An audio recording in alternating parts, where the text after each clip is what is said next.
जिंदगी कांटों की सैर है, हौसला इसकी पहचान है। जिंदगी कांटों की सैर है, हौसला इसकी पहचान है। राहों पे तो सभी चलते हैं, राहों पे तो सभी चलते हैं, लेकिन जो नई राह बनाए वही सफल है। विश्व को शांति का संदेश देने वाले, एशिया के किरणपुंज कहे जाने वाले तथागत गौतम बुद्ध जी को नमन करते हैं।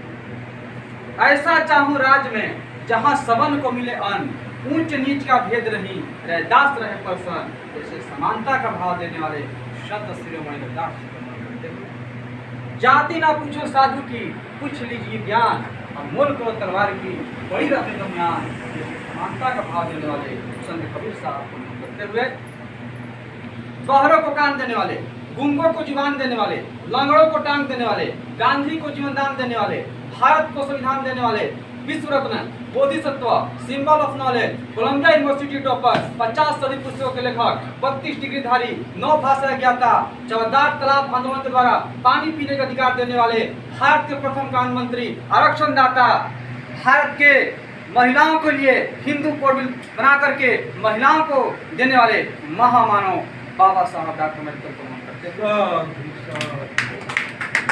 भारत में शिक्षा के जोत जलाने वाले, सत सुलभ समाज की स्थापना करने वाले महामानव ज्योतिराव फुले और माता सावित्रीबाई फुले को नमन करते हुए, बक्सर के अमर शहीद रामदास लोहार, गोपाल कमकर जैसे वीर सपूत, लसाणी के शहीद शीतल लोहार, वांगू पासी, अंतु राम जैसे शहीदों को नमन करते हुए, इस कार्यक्रम के अम्बेडकर अहिंसक आर्थिक सामाजिक एवं शैक्षणिक विकास संस्थान का यो कार्यक्रम के अध्यक्षता कर रहे अध्यक्ष महोदय जी, इसका आयोजन करता हमारे सर और उपस्थित यहाँ पे परम पूज्य भंते जी, माताएं, बहनें और जितने भी हमारे गार्जियन आए हुए हैं, वे सभी को नमन करता हूँ। हार्दिक अभिनंदन। हम लोग बाबा साहब भीमराव अंबेडकर की उस पहलुओं के ऊपर चलते हैं जिस चीज से वो तब करके हमको यहाँ तक देने का काम किया। बाबा साहब कहा करते हैं, गुलामों को गुलामियों का एहसास करा दो, वो बेड़ियां तोड़ देंगे। आज हमें अपनी गुलामी को समझने की आवश्यकता है। हम आज किस प्रकार से गुलाम हैं, किस प्रकार से हमारा शोषण किया जाता है, इस चीज को समझने की आवश्यकता है। बाबा साहब कहा करते हैं, शिक्षा वह शैली का दूध है, जो पिएगा वह दहाड़ेगा। आज हमें शिक्षित बन करके अपने हक और अधिकार को समझ करके उसे छीनने की आवश्यकता है, मिलेगा नहीं, छीनने की आवश्यकता है। बाबा साहब कहा करते हैं, अन्याय से लड़ते लड़ते अगर आपका मौत भी हो जाता है तो घबराने की बात नहीं है। आने वाली पीढ़ी उसकी बदला अवश्य ले लेगी, लेकिन अन्याय सहते सहते अगर मर गए तो आने वाली कई पीढ़ियां गुलाम हो जाएगी। बाबा साहब डॉक्टर अम्बेडकर जब बचपन में विद्यालय में पढ़ने के लिए जाए तो उनके साथ इस प्रकार से बिहेव किया जाता था कि कक्षा से बाहर बैठना पड़ता था। एक बार टीचर ने कहा आकर के थोड़ा सा शोध कर दो कि मैं ये पढ़ता भी है कि क्या करता है, उस टेस्ट लेने के ऐसा किया। वो बालक आया, जैसे ही वो मैथ को सॉल्व करने का प्रयास किया, तब तक जो बच्चे बैठे थे कहे मार साहब आपने ये क्या कर दिया, अपना अपना बैग वहां से हटाने लगे। बोले इस अछूत के छाया पड़ने से हमारे बैग में रखे टिफिन का खाना अशुद्ध हो जाएगा। तो सोच सकते हैं कितनी जर्जरता के बाद भी बाबा साहब हम इन सूत्रों के लिए कितना संघर्ष करके हमको यहाँ तक लाने का काम किया। वो अपने घर पे गए, मम्मी से पूछा, मम्मा ये हम लोगों के साथ ऐसा भेदभाव क्यों होता है? मम्मी ने कहा ऐसा एक किताब में लिखा हुआ है, उस किताब के कारण हम लोगों को ऐसा अत्याचार होता है। बाबा साहब ने उसी समय प्रण किया, कहा कि मैं भी एक किताब लिखूंगा जिसमें सबको समानता मानवता का अधिकार मिलेगा, और बाबा साहब ने संविधान बना करके हम सभी को एक करना।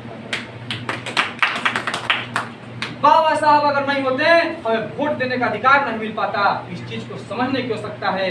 आज हम लोग वोट का गलत इस्तेमाल करके गलत हाथों में सत्ता देने का काम करते हैं। अरे बाबा साहब नहीं होते, आपको वोट देने का अधिकार नहीं मिलता।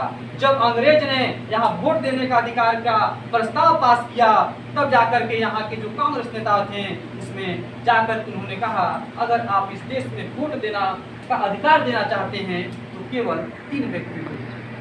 पहला, जो व्यक्ति कम से कम 10वां तक पढ़ा लिखा। और उस जमाने में बताइए हमारे लोग पढ़े लिखे होते थे क्या? कोई 50 पढ़ा लिखा नहीं होता था। उस जमाने में कोई पढ़ा लिखा व्यक्ति नहीं था, तो हम सभी वोट से वंचित होते कि नहीं होते। दूसरा, कि जो इनकम टैक्स पे करता है वो वोट दे सकता है। हमारे लोगों को तो गुलाम बना लिया गया था, हमारे लोग इनकम टैक्स पे करते थे क्या? इस चीज़ को नहीं कर सकता है। तीसरा, कि जो लोग ज़्यादा ज़मीन है वो वोट दे सकते हैं। हमारे ज़मीनों को उनका कब्जा हुआ करता था, तो हम वोट दे सकते थे क्या? जब बाबा साहब की बात पता लगी तो बाबा साहब वहाँ पे जा करके पार्लियामेंट में हंगामा किया और कहा कि साहब अगर ये बिल पास कीजिएगा तो इस देश के 90% जनसंख्या वोट से वंचित हो जाएगी। और जिस देश का 90% जनसंख्या वोट से वंचित हो जाए, वहाँ लोकतंत्र कैसे हो सकती है? तब जाकर के बाबा साहब ने कहा अगर आप वोट देने का अधिकार देना चाहते हैं तो एक उम्र सीमा तय किया जाए कि 18 वर्ष से अधिक उम्र के लोग वोट दे सकते हैं, तब जाकर के हमें वोट देने का अधिकार है।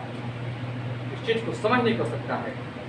बाबा साहब अगर नहीं होते तो आज जादू भैंस चलाता, लोहा पिटता, गणेरी भेड़ चलाता, दूसरा काम करने का अधिकार नहीं था। क्योंकि मनु स्मृति में उन्होंने लिख दिया कि स्त्री शूद्रो न विद्या ध्यता, स्त्री और शूद्र को विद्या का कोई अधिकार नहीं है। ये शूद्र कौन है ये समझ नहीं कर सकता है।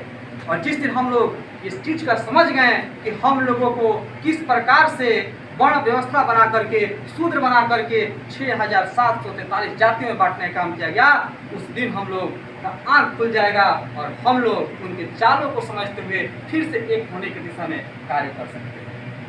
आज हमें जरूरत है इस जाति बंधन को तोड़ करके जो ब्राह्मणों ने हमको थोप के गया है, एक होने की आवश्यकता है। जात पात से ऊपर उठ करके हमें समाज को मजबूत करने की आवश्यकता है। बाबा साहब ने पुस्तक एनिहिलेशन ऑफ कास्ट पढ़ी पुस्तक, ये पुस्तकालय, ये गंगा जी का बहुत बहुत धन्यवाद हम देना चाहते हैं। उन्होंने एक पुस्तकालय का निर्माण किया। बाबा साहब का पुस्तकालय में 50,000 से अधिक पुस्तकें रहा करती थी। अभी जाकर देखिए, अभी उनका पुस्तकालय है वहाँ पे, आप जाके देखिए। बाबा साहब जब भी फ्री हुआ करते थे पुस्तकों का अध्ययन किया करते थे। 50 से अधिक पुस्तक उनका खुद का लिखा हुआ उसमें है और सारा इंग्लिश में लिखा हुआ है और हिंदी में रूपांतरण किया गया है। बाबा साहब इतना अध्ययन किया करते थे, तब जाके हम लोग को इतना अधिकार देने का काम किया। तो जब तक हम लोग पढ़ेंगे नहीं तब तक उस अधिकार को समझ नहीं पाएंगे। बाबा साहब ने एनिहिलेशन ऑफ कास्ट में लिखा कि भारत के समस्याओं का समाधान तब तक नहीं हो सकता जब तक भारत से अधिकार समाप्त नहीं हो सकता। तो बाबा साहब ने अंततः 1936 में ऐलान किया कि हम हिंदू पैदा लिए हैं लेकिन हिंदू मरेंगे नहीं, क्योंकि ये हिंदू कोई धर्म नहीं है, हिंदू किसी हिंदी भाषा का शब्द नहीं है, हिंदू कोई भारतीय भाषा का शब्द नहीं है, ये विदेशी भाषा का शब्द है, ये फारसी भाषा का शब्द है, जिसका मतलब रास्तों का लुटेरा डकैत होता है। तो क्या आप गर्व से कह सकते हैं कि आप हिंदू हैं? ये मुगलों को दिया हुआ गाली है, इसे हम लोग प्रयोग करते हैं।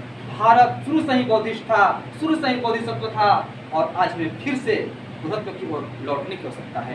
बाबा साहब ने सीधा मार्ग दिखाया कि फिर से अपने मूल संस्कृति की ओर लौटिए, बुद्ध की ओर लौटिए। जब तक हम बाबा साहब के 22 प्रतिज्ञाओं को, बाबा साहब के मूल सिद्धांतों को नहीं समझेंगे, तब तक हम लोग का समस्या का समाधान नहीं होने वाला। केवल जय भीम कह देने से, नीला गमछी ओढ़ लेने से, केवल नमो बुद्धाय कह देने से हमारी समस्या का समाधान नहीं हो सकता। बाबा साहब का 22 प्रतिज्ञाओं को, बाबा साहब के ये जो मिशन है उसको जब तक हम आत्मसात नहीं करेंगे तब तक हम लोग का समाज का कल्याण नहीं होगा। इतना ही कहकर जय भीम, जय भारत।